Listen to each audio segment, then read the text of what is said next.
It's Rob! Tony! We're in gaming! And that's you! Hello gamers and welcome back to the inn. I'm Rob, of course, or Warshack if you want to call me by my in-game name. And just a few weeks ago we went over a legendary Old Gods Disenchant guide for those legendaries in the new set that just aren't so good and you should probably disenchant them and get those dust to craft other cards. Today, due to popular demand and from a lot of the comments we received in that video, we're going to go over an epic disenchant guide for not only the Old Gods but the entire standard format, all the cards within standard set, or within the standard format. We're going to cover all the epics in there, and we're going to talk about maybe not the card in super specific detail, but I'll give my recommendation of whether to DE it or not, maybe what decks it fits into, and maybe some specific decks it does fit into, but if you aren't currently playing those decks, you should probably disenchant it. Keep in mind that all of this is my opinion. So if you want to make an Astral Communion or Communion Druid deck, and I say this card is bad, and you want to build that deck, you can still keep this card, guys. Just be like, oh, I built this deck and this card's good in that deck, blah, blah, blah. That's fine. That is your opinion. You keep that card. This is for those players looking to get the most bang for their buck. They want to disenchant all of the cards that aren't very competitive so they can build decks that actually work and will win on a consistent basis. Not to say that Astral Communion deck isn't good or won't win. I'm just saying it's probably not the most consistent deck. And for those of you trying to win, which is, most of the reasons why we play video games is we normally like to win. We don't buy a game and go, yes, I can't wait to go home and get my ass kicked. No, that is not the point. I am here to make you a better player, build consistent decks, so I'm going to go over, in my opinion, what cards you need to disenchant to make other cards that maybe are a little bit better for the decks you're looking to build. So, without further ado, if you're looking, I'll just mention one quick thing before we start. If you're looking for the legendary disenchant guides, I'll put the annotation to the side on that because I know some of you, you pull a legendary, you're not sure whether to disenchant it or keep it or not. That guide is for you. So, without further ado, I'm going to go into crafting mode, so if we don't have all of the epics, they should pop up here to show we're in standard cards, so we're only talking about standard. If you want wild cards in here as well, we're not really going to go over those as I focus mainly on standard at this point. And if you do plan on playing standard only, and you do have wild epics, you probably feel free to disenchant those as you'll never use them again if you plan on only playing standard. Okay, so the Druid epics that we're going to take a look at are the Forbidden Ancient, Mulch, Astral Communion, Force of Nature, Ancient of War, and Wisp of the Old Gods. So starting off with Forbidden Ancient, I haven't actually seen anybody on ladder play this card against me. It's been over a month since the release of this expansion, and not a single Druid has ever played this card. Not that it's bad, because it does fill your mana curve up quite nicely. It is a battle cry, so it can be silenced, and it also synergizes well with Bran. But for the aspect of competitive play and the consistency of this card, I've tested it out. It seemed okay, but there's better cards that you can play that have an impact as soon as you play them. As this card, he is a decent body. He fills out your curve nicely, but Druid doesn't really need to fill out its curve because it has cards like Innervate that excel its curve and allows you to play much bigger creatures earlier on, which means, playing this guy on curve, you don't necessarily need to do that because you're, double Innervate Tharzan or something like that. So I would say disenchant the Forbidden Ancient. Again, just my opinion. Please keep this in mind, guys. I don't want a bunch of comments. Well, I know I'm going to get them, but I don't want a bunch of comments saying this card's good, this card's bad, this card's won me games. That's fantastic. It's just my opinion, guys. Mulch, I would keep one of these. Some people don't run any, but I found that just keeping one Mulch, just in case you want to run maybe like a ramp Druid deck, it works well in there. As we know, Druids only have a couple forms of CCing, and that's crowd control, which is basically your removal. Mages have Polymorph, Shamans have Hex, Druids have Mulch. It's not as good, but it's still destroy a minion, add a random minion to your opponent's hand. When your opponent plays, a 12-12 or a 10-10 or an 8-8, Druids just have a really hard time because they only have Wrath and Swipe to kind of deal with it, or creatures on board to trade into larger creatures from your opponent's side. So playing one Mulch I found is helpful. The Communion, I would disenchant both these cards. With the new form of Mire Keeper, you have Nourish, you've got Wild Growth, you've got Innervates. There's just plenty of other cards in the game that provide you with this sort of ramp that you don't specifically need to play this card anymore. Maybe before Old Gods, I would say keep maybe one or two of these if you're looking to build that particular specific ramp Druid deck. But at the moment, you don't even need to play this card to play ramp Druid effectively. And I found the Communion version of Ramp Druid actually is more consistent than this version. So I would say Disenchant both of these, not that great. Force of Nature, if you're looking to play Token Druid, again, this is going to be kind of that class-specific, deck-specific archetype card.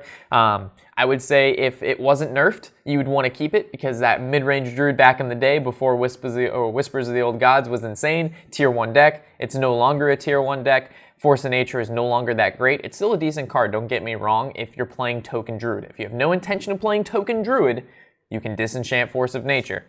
Ancient of Lore. This card, again, was one of those cards that was found in every single Druid deck, whether you're playing Ramp, whether you're playing mid-range. I even found this sometimes in aggro just to draw 2 cards. Unfortunately, this card got nerfed. It's a 7-drop 5/5, draw 1 card to restore 5 health. Ever since its nerf, I have not seen this card played at all. Not a single time. I play every day. Almost. Not a single time. I would DE him. Unless you specifically have a deck that you think this guy would fit great into. At the moment, he is not very good, and there's no point to have him. Ancient of War. This is one of those guys that's really good. I would definitely not disenchant this guy. And keep in mind, if you have no intention to ever play Druid like ever, you can disenchant these cards, even though they are good. But I don't recommend it because, you know, you play, let's say, when I first started, I played no Rogue at all. Right? I had no intention to play Rogue, so I disenchanted my Golden Prep. I disenchanted a bunch of Golden Rogue cards and maybe some Van Cleef. And then a couple months later, I was like, well, if I'm going to make deck guides and stuff, I need to include Rogue. And then I literally had to craft every card I had disenchanted just a couple months before, and that costed me a lot of time, gold, and dust, and stuff like that. So even though if you think you may not play a class, I would hang on to like the better cards in that class, because you just don't want to have to recraft them and lose all of that, because you only get disenchant for 100, and it's going to cost you 400, so you lose, there's a gap there. So Ancient of War, really solid card. 7-drop can turn into a 10/5, which is not so popular, or the 5/10 with Taunt, which is the most popular. And just really solid Taunt card, a huge wall for your opponent to get rid of, and it's just a great card in general. Wisp of the Old Gods, again, this particularly fits into Token Druid. If you do not play Token Druid, even if you play Token Druid, you don't even have to play this card. But in my opinion, this card is pretty bad. But if you do play Token Druid, you can probably fit maybe one of these in there, 2 if you're feeling frisky, but for the most part, just you don't need to keep that card. Heading into the Hunter cards, Bestial Wrath. This is a card I've been playing this game, I don't know, maybe since Alpha. I've seen this card maybe played once. I would disenchant it. It's not that it's a bad card, it's just there's better cards to play at the moment. Maybe it'll come back into the meta, maybe it won't. I don't even think it was ever in the meta, but for now, I would not, keep this card. Again, when I'm going over these cards, at this particular time when this video is published is going to be different than, 4 months from now, when some of these cards may in fact find their way into a deck because things have changed and people have discovered new, combination of cards that make some of these cards that I'm mentioning that maybe are not so good once again, or, good for the first time. So just keep in mind the published date of this video and then, from when you're watching it. Also, if too many of these cards become outdated, because as time goes on, things do get outdated, I don't mind updating this video whatsoever. So just keep an open mind here, doing my best job. Lock and Load, fits into kind of, there was a Lock and Load Hunter for a little bit. It just didn't, it was fun, don't get me wrong, but it just didn't perform as well as the mid-range Hunter, which always has, those consistent matches, and you don't really have to rely on Lock and Load RNG to provide you with decent cards. There's also a new deck called Yogg and Load, which Savitsa has been playing recently and has been performing pretty well, but again, probably not as consistent as maybe the mid-range or Death Rattle Hunter, due to the fact that you're basing huge combinations of card synergies on the RNG that Lock and Load will give you decent cards in return. Again, this card is fun, but it's probably not the most competitive card nor consistent card. So I would DE it if you have no intention of playing Yogg and Load Hunter. Snake Trap, good. I would maybe keep one of these. Definitely not 2, because 2 is too many. I've even seen hunters cut these completely from their deck and just run Bear Trap, Freezing Trap, Explosive Trap, as those traps aren't epic, and they seem to perform sometimes a little bit better than the Snake Trap, because the Snake Trap, as we've seen, there's a lot of Warrior on ladder, and Warriors have a lot of abilities to deal 1 damage to everything on the field, and these snakes bring out 3 1/1 snakes, which if they play one of those cards, rip snakes. So I would keep maybe one of these, but again, if you you can play other traps and you'll get the job done just as well. But if you really like Snake Trap, of course you can keep it. Stable Master is absolutely, in my opinion, horrible. She may come in clutch every once in a while. It's like give a friendly beast immune this turn. So yeah, you give it to your Huffer and your Huffer makes a trade and your Huffer lives. But most of the time that's not going to happen. And I know I'm going to get comments, Stable Master saved me. It's great mid-range. Yeah, sure it is. And you'll never ever win a tournament with it. Not that you guys, play in tournaments often, but you obviously watch these videos to get better and to play more competitive. And that is what I'm trying to help you out with. Not so much the fun decks, which we do cover, and I make a point to say those are fun decks. But yeah, Gladiator's Longbow, one of those cards that was played a decent amount in vanilla, but as time kind of went on, it's just been seen less and less and less. And now pretty much the only time you'll see this card is through a Malkarok, and that's a warrior legendary that gives you a free weapon. So that's about the only time you'll see Gladiator's Longbow. If you really like the card, again, you can keep it. It's not terrible by any means, but it's just not. There's better cards to put in your deck, such as Call of the Wild. If you have this card, do not disenchant it. If you plan on playing Hunter, get 2 of these. This card is absolutely insane and will consistently win you games over and over again. I cannot go on about how good this card is at the moment. Yeah, so Giant Standworm, haven't actually seen this guy played at all, besides if he comes out of a Ram Wrangler, so it was kind of a buff to Hunters, this guy coming, because he's a really strong beast besides King Crush that can come from a Ram Wrangler. But besides that, this is a card you can disenchant. I wouldn't worry too much about it.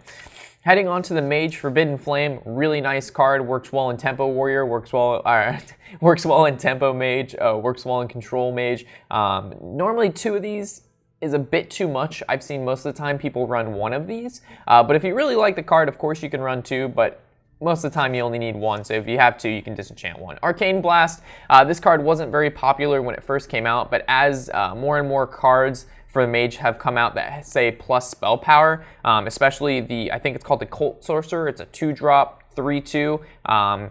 Give +1 spell power, and it also buffs your Cthulhu.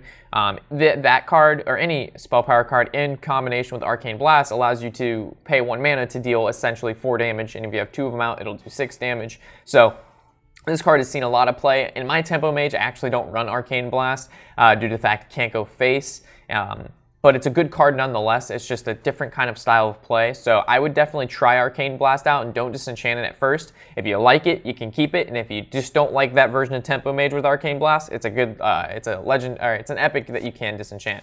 Ice Block, this is basically only found in Freeze Mage. Don't get me wrong, Ice Block is an amazing card and will win you games, but it's only found in Freeze Mage. So if you plan on playing Freeze Mage, it's one of those cards that you need. You need to keep it. If you have no intention of playing Freeze Mage, which is a particular deck archetype inside a class, you can feel free to disenchant it. Spellbender, this card, I actually ran it in my Super Secret Mage deck. I believe I only ran 1 of them. It's a decent card, but there's better cards to put in your Mage decks, guys. I wouldn't recommend keeping it. The Tome, this card is actually really, really good and came out with the Whispers of the Old Gods. It adds 3 random Mage spells to your hand, so it's a bit RNG, but it's a 3-for-1 kind of switch there, and most of the time those cards it gives you, Mage is known for having some of the most powerful spells in the game. So at the moment, Tempo Mage is running anywhere between 1 and 2 of these. 2 seems to be a little bit more greedy, on the greedier side of Tempo Mages, maybe even a bit more mid-range to late-game Mage at that point, more than Tempo.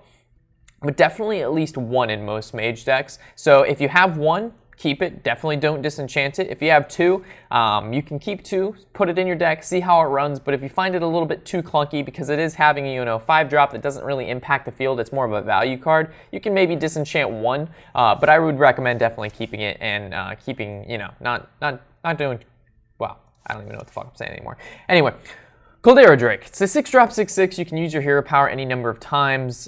This guy is decent. He's got that kind of Inspire synergy to go with him. So if you're looking to build maybe an Inspire Mage deck, which was a thing at one time for a little bit, and it worked okay, I would keep it. It also has some Dragon synergy in there, but for the most part, this is not a card you're going to find a lot at the really competitive side of Hearthstone whatsoever, so I would feel free to disenchant this guy. You're not really missing out on much.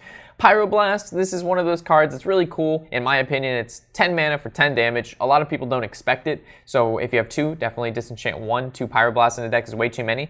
But throwing in 1 Pyroblast into your deck, if you're working on that like budget mage deck, and you know, disenchanting an epic only gives you 100 dust. It's not like you can go make another epic disenchanting 1 epic. So if you're looking to play some tempo mage and you know you don't have all the cards in the world and you happen to have a Pyroblast, I'd throw it in there. It'll take a lot of people by surprise and it'll surprisingly win you a decent amount of games, which we've seen in my free-to-play account. We've been making budget decks for a while, and Pyroblast is one of those cards that's been surprisingly good in retrospect to how much mana it costs and like the ability to play it. Okay, so heading on to the Paladin. Give me a second, guys. I need to grab a drink. Okie dokie. So Forbidden Healing, one of the new cards from the set. It's a 0-drop, spend all your mana, restore twice that much health. At the beginning, people said it was going to be good, but didn't realize how good this card was going to be. At the moment, every single Control Paladin deck plays 2 of these. Maybe in the future it'll change. Maybe it'll, phase out and Control Paladin won't be a thing. But at the moment, this is a fantastic Paladin card due to the fact that a lot of classes lost the ability to heal decently because of the shift away from Antique Healbot with the new standard format. So just keep in mind, good card. I wouldn't disenchant it. Keeping 2 of them is okay. Vilefin Inquisitor, if you have no intention to play Murloc Paladin, you can disenchant him. If you do, obviously keep him. Sword of Justice. This is a card that, in my opinion, this card is really good. Is it played a lot? No. But it's not found in Control Paladin. But it was found in sometimes Aggro Paladin and Mid-Range Paladin. At the moment, you will not find anybody playing this card. It's kind of like a forgotten card, but it is really good. I would say it's better in Arena than it is in a competitive play. But if, again, your budget deck, you open this card up as one of your first epics or something like that, keep this card, guys. It's really good, nice. You can throw it into a variety of different Paladin decks you're going to build. And it's decent. Again, if you're trying to build the most competitive decks, you won't find this in there. But if you're new, you don't have you don't have a ton of dust, I would keep it. You don't need 2 of them. 1 is all you need. And as time goes on and you get better and better cards, you can look to disenchant this. But it's not a bad card to keep. Avenging Wrath, again, 2 is too much. 1 is all you need. I used to play this card a decent amount, and then I kind of traded it out with other cards at the moment, with maybe Sylvanas the Windrunner or Karen Bloodhoof, things like that. I would probably, if you're, again, budget player and you wind up getting it, keep it. But if you're, looking to build the most competitive deck you can, feel free to disenchant 2 of these, not missing out much. Enter the Colosseum, basically only found in some Control Paladin decks. Only some, and by some I mean I've seen it played twice, once by me and once by one of my opponents, like a couple weeks ago, so you can disenchant this card. I wouldn't really feel too bad. A Mysterious Challenger has died a horrible, horrible death due to the fact that Avenge has left us, along with like half the good Paladin cards, like Monster for Battle and Shielded Mini-Bot that we lost in Standard mode. So I would disenchant Mysterious Challenger, unless you're looking to play some like rendition of the Secret Paladin deck, which doesn't currently exist, but you can try.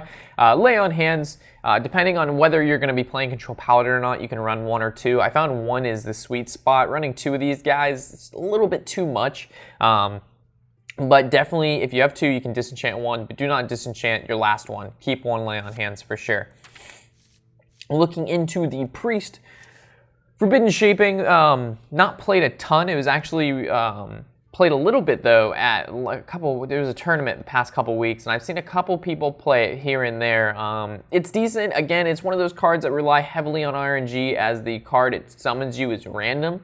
So if you're looking again for a more consistent deck that's going to give you you know what you're playing, I would disenchant it. But for the most part, it fits well on Priest Curve. It's not a Druid that has mana acceleration, so I think it's one of those cards where if your collection's pretty filled out, probably don't need it, but I would keep it just to have it, because it does fill a lot of slots in Priest decks that you may not normally be able to fill. So that would be a keeper. Confuse, DE it, you don't need it unless you're playing like a gimmick Priest Confuse like OTK wild deck. You're never going to use Confuse. Embrace the Shadow, I would keep 1 of these, maybe, only because people have been playing this card in combination with Flash Heal and Circle of Healing if they can't draw the Soul Priest, But at the moment, I found my priest to run really, really well without Embrace the Shadow, but there are people with merit to playing one Embrace the Shadow. So just keep that in mind.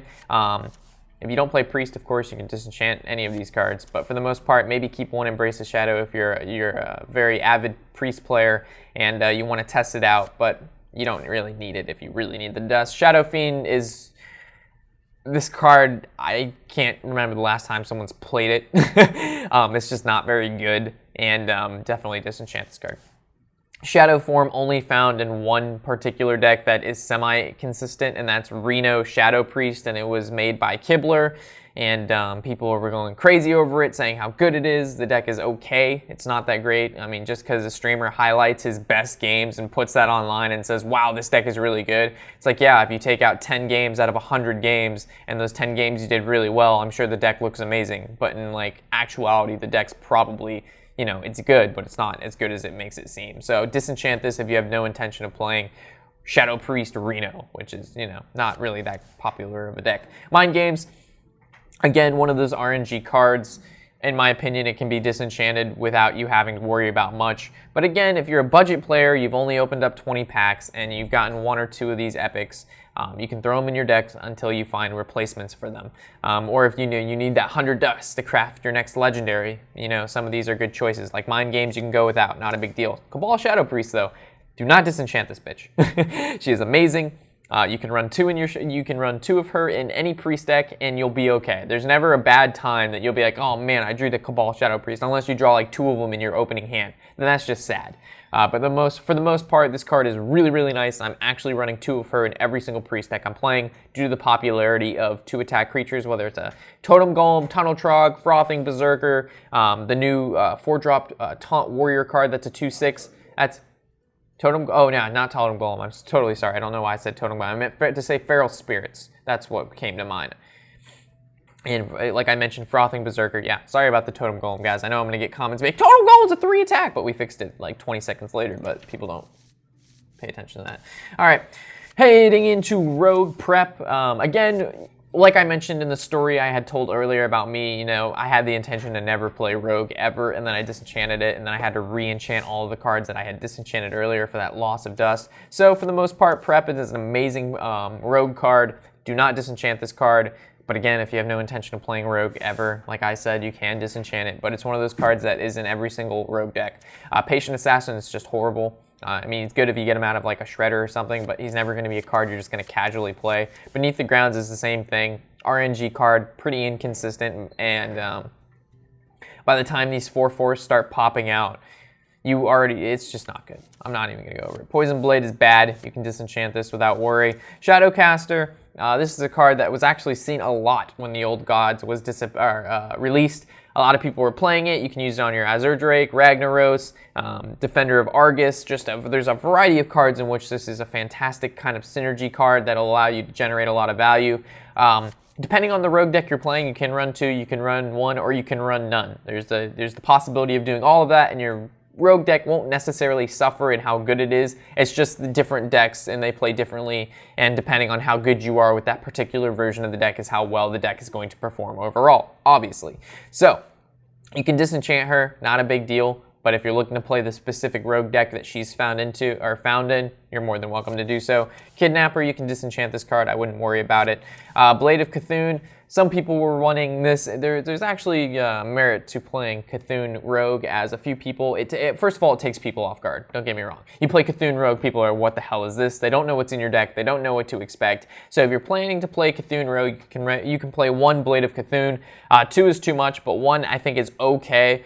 He's not my favorite card in the world, as he costs 9 mana and he's only a 4/4. He does kill a creature, which is basically Assassinate inside of a card. And Assassinate costs 5 mana, so 5 mana, and he costs 9, so that leaves 4 left over. So you're basically playing a 4/4 that can kill a creature because there's a built-in Assassinate. Not the best, and he also buffs your Cthulhu. So if you have no intention of playing Cthulhu Rogue, disenchant this guy, don't feel too bad. But if you feel like playing like some crazy gimmick deck, you can play one of them. But for the most part, you can disenchant that guy and not have to worry about too much. All right, I'm going to need another drink, guys. Holy shit. All right, I'm trying to go over this as quick as possible. But there's a lot of epics, guys, and this is one of the reasons why some people are like, you don't have to do the epic, there's so many. But I figured, you know, if you're a new player and you're looking for dust, and a new player is going to have no idea what the hell all of these cards do and what deck archetypes they fit into, and that's where I come in. So Eternal Sentinel, this guy is decent in aggro Shaman, not really found in mid-range, so specifically he's built in aggro Shaman. Decent. You can play Lava Shock, I believe it's called, instead, which came from an adventure mode, which basically costs the same mana, does 2 damage, unlocks all your overloaded mana crystals, but I preferably like a creature because as a spell does a one-time damage, creature has reoccurring damage, and also your opponent's going to have to use a card to get rid of the Sentinel, which is basically the card you would have gotten rid of through casting a spell. So I like this card a little bit more, but again, he's an epic that only fits in kind of one style of Shaman deck, so if you have no intention of playing aggro Shaman, you can disenchant him. If you do, keep him. Elemental Destruction, again, found in one kind of Shaman deck, and that is Control Shaman. It is sometimes found in aggro Shaman as kind of like your oh shit button, like I got a really bad hand, I'm playing against another maybe aggressive or mid-range deck. They have 2 or 3, maybe 4 creatures on the field. I only have 1. I need to kind of restart the game. So you Elemental Destruction, then you throw down the Sentinel. You're not overloaded the 5 from the Elemental Destruction, and you have a creature on board, and it only costs you 5 mana. So if you have 1 Elemental Destruction, and you're trying to build maybe a cool budget aggro Shaman deck, throw the Elemental Destruction in there.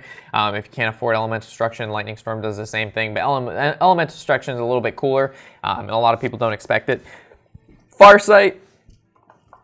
This card is not really found a lot at all. It was found in OTK Shaman when Malagos and the whole Crackle was around, but at the moment Crackle's dead, and so is OTK Shaman. So Disenchant it, Charged Hammer. I can't remember the last time I played a Shaman who played this card. Not that it's a terribly bad card, it's just there's better to play, and the better to play card would be like Doomhammer. This card is absolutely insane. You can run 1 or 2 of these depending on, you know, your style of Shaman. If you have 2 of these, you know, aggro Shamans in your future. If you have 1 of these, mid-range Shamans in your future. So definitely not a card to disenchant. The Earth Elemental, there's merit to not disenchanting it. The only problem is the 5. Well, when Big Game Hunter was around, which was before the Whispers of the Old Gods, you'd pay, you know, essentially 8 mana for this guy because it's 5 mana and then overload 3. So you're paying 8 for a 7/8 with taunt, and then he gets BGH'd, and BGH only costs 3 mana. So essentially, you kind of just wasted 5 mana. But right now, with the absence of Big Game Hunter, this guy, I really feel like he's going to have his time to shine soon. So if you have an Earth Elemental, he's really good. He's not a bad card, and it's really hard for your opponent to get rid of it. Hammer of Twilight. I mean, it can fit in maybe some mid-range Shaman, but for the most part, there's just better weapons to play. As we've noted before, the Doomhammer is just, you cannot beat a 5-drop 2/8. You rock bite with this bad boy, and you're dealing 10 damage in 1 turn for the price of basically 1 mana. Yeah, so.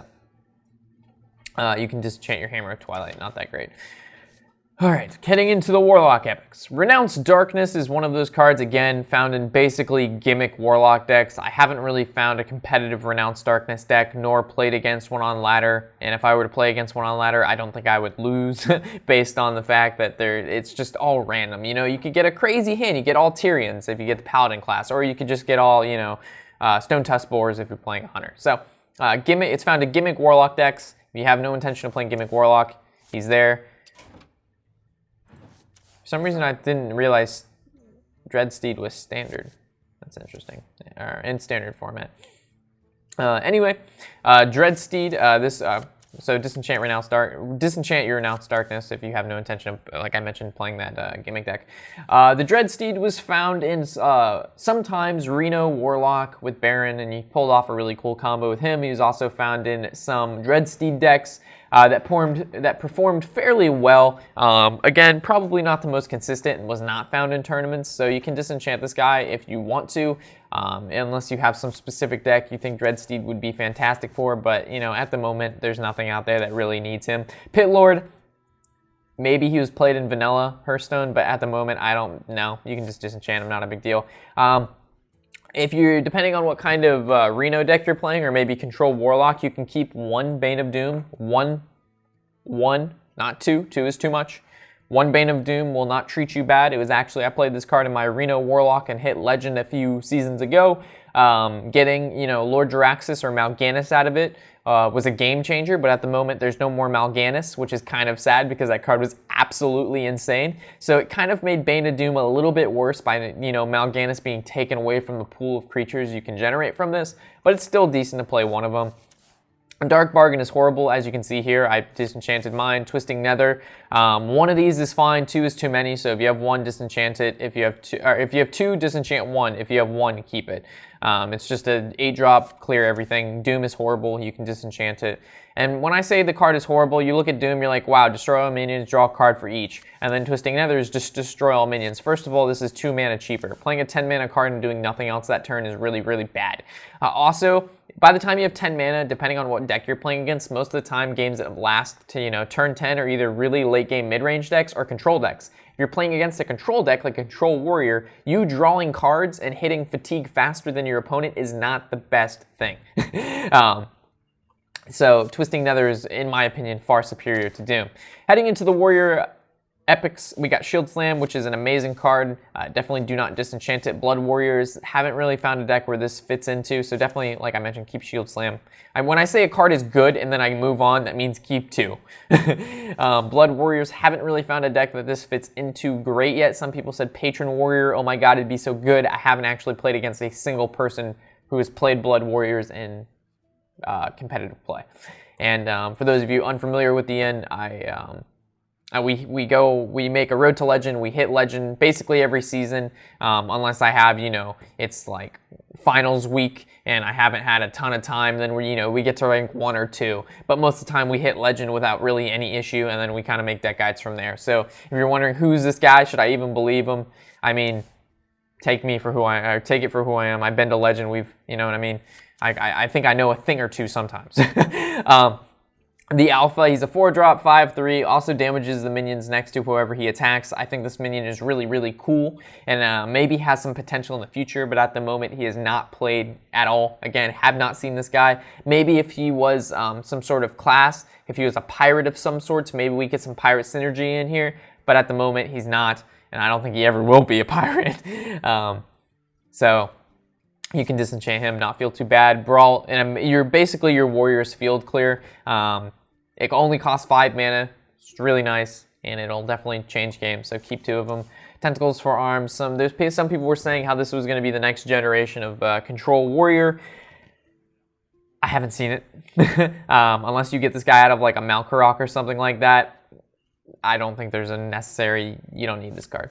Sea Reaver, you can disenchant them. So disenchant for the tentacles, disenchant for the Sea Reavers, and then the Gore Howl. If you have 2 of these, you can disenchant 1, but 1 Gore Howl is fine. But Gore Howl is a really nice card. You can keep 1 of these. Don't keep 2 of them. All right, so we're heading into the neutrals now. I'm going to go over these a little bit quicker. Hungering Crab, disenchant, Doomsayer. At the moment, Doomsayer became a lot more popular for control decks because of his ability to basically destroy everything on the field for the cheap price of 2 mana if he lives.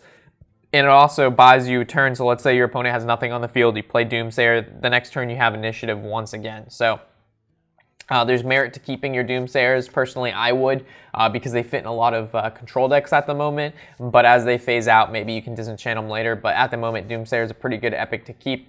Garrison Commander, you can disenchant them. Blood Knight, you can disenchant them. Master of Ceremonies, you can disenchant them. Murloc War Leader, this card, I'm pretty sure you know that was Old Murkai. Unless you're playing a Murloc Paladin, like the Vilefin Inquisitor, you don't need Murlocs. None of the Murlocs are found in any other deck besides Murloc decks, which at the moment are just not that great. Before, maybe Murloc Paladin, the OTK deck, was decent, but the fact that we lost Old Murkai in standard mode made it so it wasn't so popular. South Sea Captain, again, unless you're playing Pirates, you don't need this card. Crowd favorite, it's a cool card. Whenever you play a card with Battle Cry, game 1+1, so essentially you can play this into a Battle Cry deck, but Battle Cry decks aren't really a thing right now. They were for a little bit when Brand first came out, and we kind of just rotated out because there's better decks to play.